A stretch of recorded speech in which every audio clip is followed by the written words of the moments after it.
Assalamualaikum warahmatullahi wabarakatuh. Hai teman-teman, hari ini saya ingin membahas tentang prinsip bermain sambil belajar. Teman-teman, sebagai guru taman kanak-kanak ataupun orang tua, kita selalu bermain bersama anak-anak. Jadi kita harus tahu bagaimana prinsip belajar sambil bermain agar anak Anda tumbuh sehat, berkembang dengan baik, ya, cerdas dan kritis ya. Kita maunya anak-anak kan lebih kritis ya di dalam dalam melakukan permainan. Nah, ada beberapa prinsip belajar sambil bermain ataupun bermain sambil belajar. Jika seorang anak kecil senantiasa dalam pertumbuhan dan perubahan, pertumbuhannya itu dipengaruhi oleh lingkungan. Jadi lingkungan sangat menentukan anak itu dapat berkembang.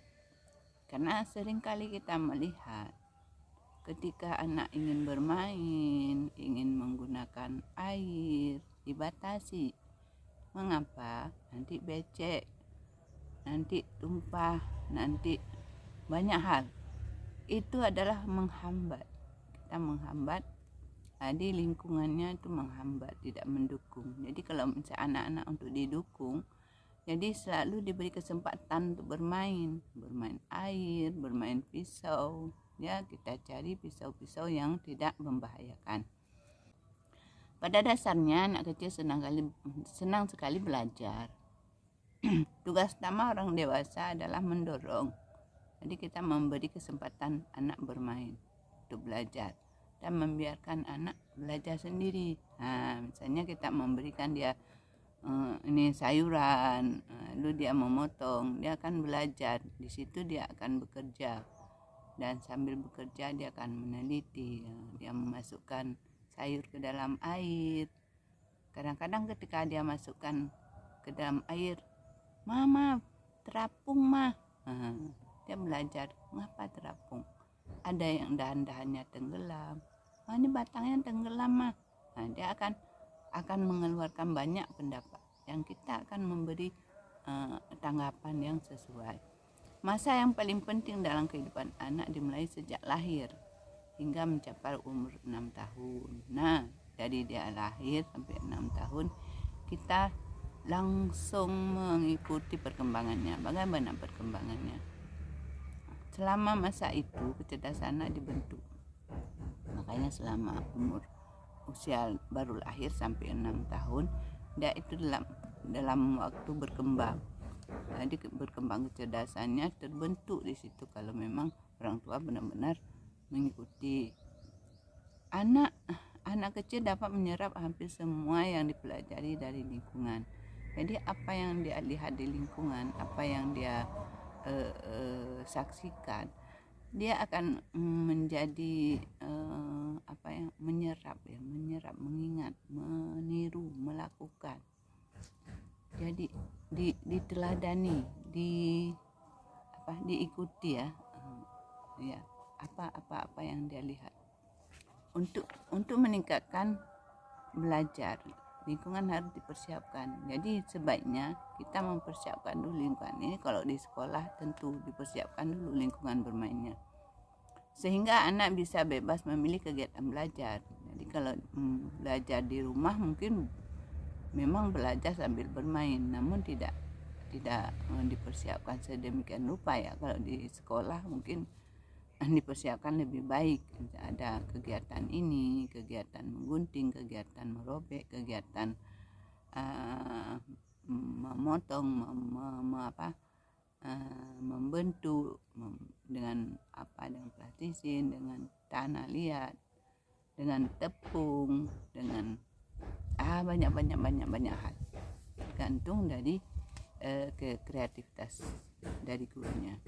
Anak kecil belajar banyak melalui gerakan-gerakan, dan gerakan-gerakan ini tidak boleh dibatasi kecuali yang membahayakan diri. Yang namanya gerakan-gerakan anak melompat, berlari, berjingkrak, berjinjit, terus dia akan memanjat, turun, itu proses belajar. Jadi kalau kita batasi, jangan manjat nanti kamu jatuh, otomatis dia tidak memanjat, tapi di situ kita sudah menghambat perkembangannya. Mengapa anak ketika disuruh udah dewasa disuruh ayo naik ke genteng nggak berani? Kenapa? Karena dia dulu dihambat, jangan manjat nanti kamu jatuh. Orang tuh khawatir banget, khawatirannya itu tidak anak-anak dihambat untuk berkembang untuk memanjat, udah stop dulu. Makanya kalau misalnya anak-anak sudah mulai belajar berlari, memanjat, dibiarkan aja, cuma dilihat, diawasi agar tidak membahayakan. Dalam masa tertentu anak lebih mudah belajar suatu kecakapan tertentu dibanding masa lain. Ini terlihat jelas dalam perkembangan bicara. Nah, kalau anak-anak ini kan belajar kecakapan dalam berbicara, misalkan anak biasanya kan kalau melihat sesuatu mama, ada yang manggil mama, ada yang manggil bunda, bunda ini binatang ini kok nggak sama ya, binatang apa? Lalu orang tua melihat apa. Nanti kalau guru ketika anak tuh dia lalai di dalam pojok, mungkin di situ ada pohon, ada bunga, dia lalai di situ. Nah, kita harus tahu, bu guru ada belalang. Nah, kita tanggapi, oh ya, mana belalangnya? Kita lihat yuk, belalangnya ada mata tidak? Ada kaki tidak ya? Siapa takut belalang? Maksudnya ada respon dari guru ya, pengawasannya lebih baik. Kegiatan-kegiatan sensomotoris memainkan peran penting dalam belajar bagi anak. Ini untuk melatih sensomotorisnya. Misalnya anak-anak itu dalam bermain itu biasa bermain peran ada di sudut-sudut keluarga ya. Semakin banyak kesempatan anak mengirim rangsangan sensori ke otak, semakin berkembang kecerdasannya. Nah, ketika anak bermain, disitulah dia berkembang. Misalnya gini, dia bermain masakan, itu biasanya di pojok sudut keluarga kalau di sekolah. Di situ anak-anak bermain, misalnya bermain masakan, kamu belanja ya, kamu beli sayur ya, kamu giling cabai ya, kamu ada satu orang yang kadang-kadang memang sosoknya jadi pemimpin, dia bisa mengatur teman-temannya, kamu ini, kamu itu. Tapi kalau saya sering melihat anak-anak sedang bermain peran itu, kadang-kadang mereka serius, cuma kita sebagai orang dewasa ketika menyaksikan lucu, ada yang lucu kadang-kadang, ini kamu beli apa? Beli sayur, kan tadi udah saya bilang suruh beli bayam, kamu kok beli kangkung? Terus kawannya jawab yang lain, bayamnya habis, tadi beli kangkung. Oh iya, makasih ya. Tapi di situ memang kerjasamanya terbentuk. Anak-anak kadang-kadang anak yang didesak itu bengong, tadi beli bayam ya, padahal tadi nggak ada ucapan beli bayam, cuma di situ karena proses mungkin kelakuan dari orang tua yang dia seksikan, jadi di situ memang terekspresi sendiri. Kamu tadi kan suruh beli bayam, kok beli kangkung? Padahal yang dibeli juga bukan, itu kan daun-daun bunga yang ada di halaman sekolah itu diambil. Cuma cara ekspresinya, cara berbicara, nada suaranya serius banget. lalu temannya bela, entah tadi kan habis tuh bayamnya, makanya beli kangkung. Oh iya, jadi di situ ada memang hal-hal yang kita lihat itu kan, jadi kita orang dewasa lucu ya, menyaksikannya lucu, tapi anak-anak itu memang di situ serius, mukanya serius. Dan waktu disanggah oleh yang memberi instruksi, mukanya kayaknya seolah aku salah ya, tapi di situ kan ada temannya yang bela sebagai kakak dia. Di situ udah memang anak-anak di situ berpikir cerdas. Mengapa saya bilang ada hal-hal yang kita tidak duga. Ayo cepat masak, nanti papa pulang.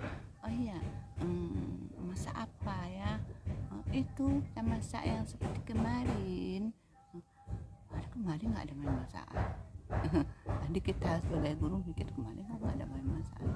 Iya, kemarin kan kita masak sayur itu, sayur lodeh. Cara bicaranya itu ada genit-genitnya, ada kocaknya, ada menggemaskan. Jadi kita sebagai guru di situ kadang-kadang terpaku, terpana, kadang senyum.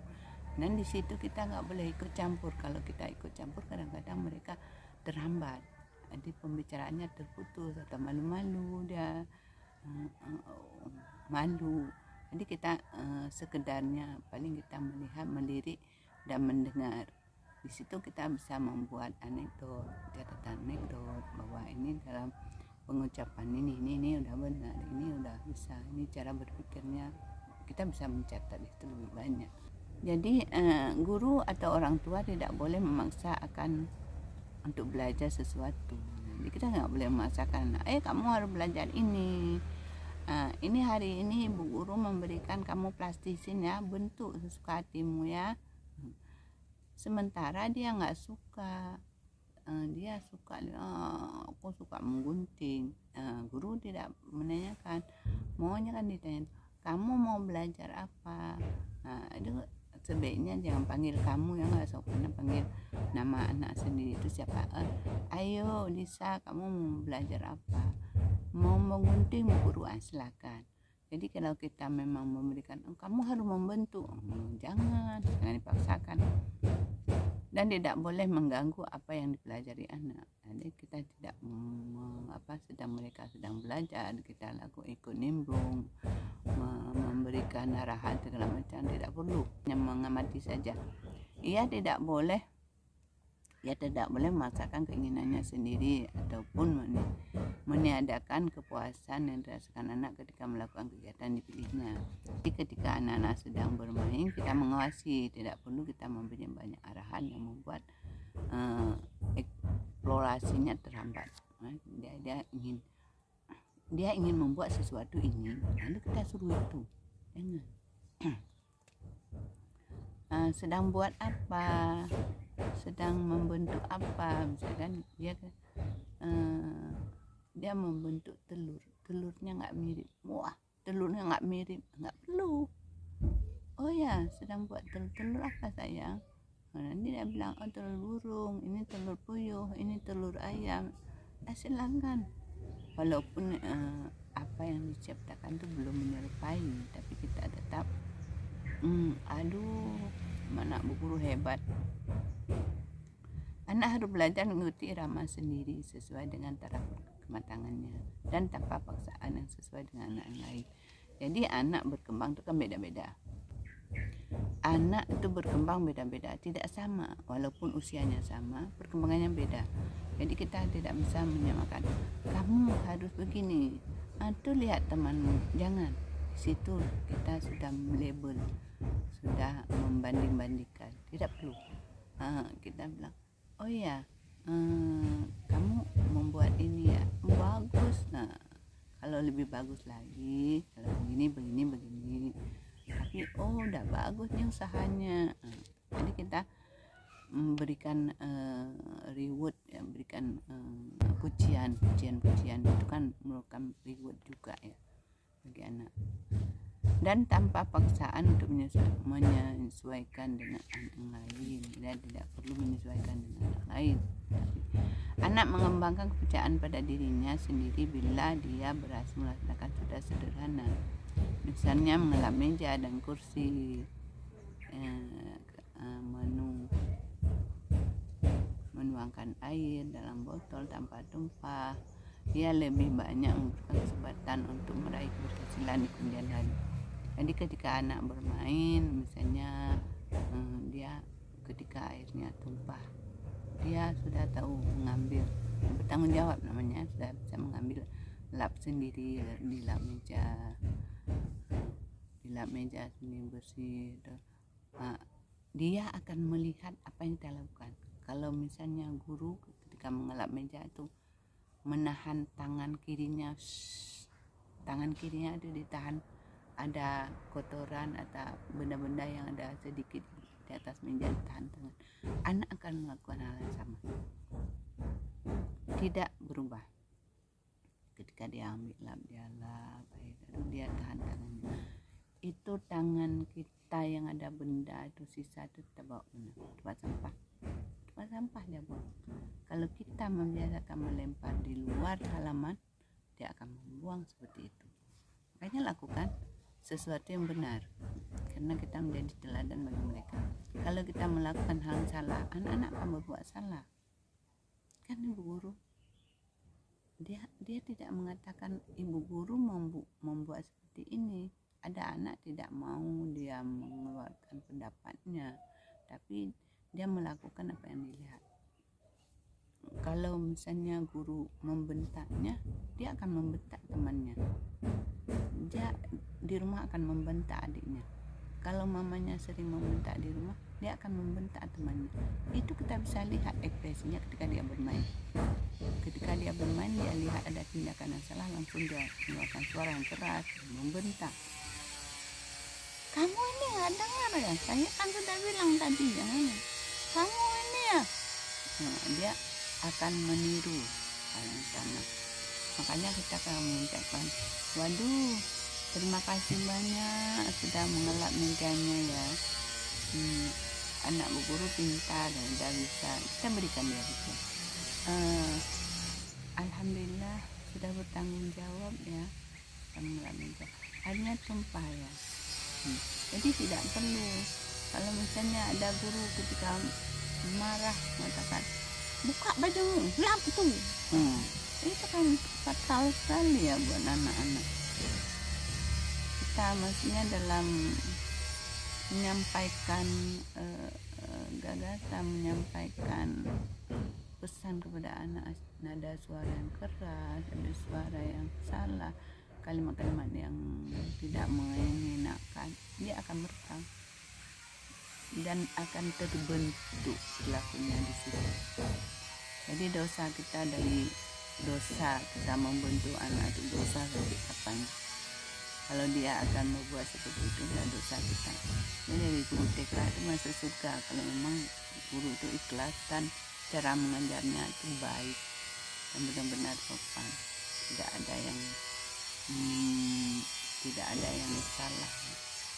Bukan salah gurunya emosi. Harus dapat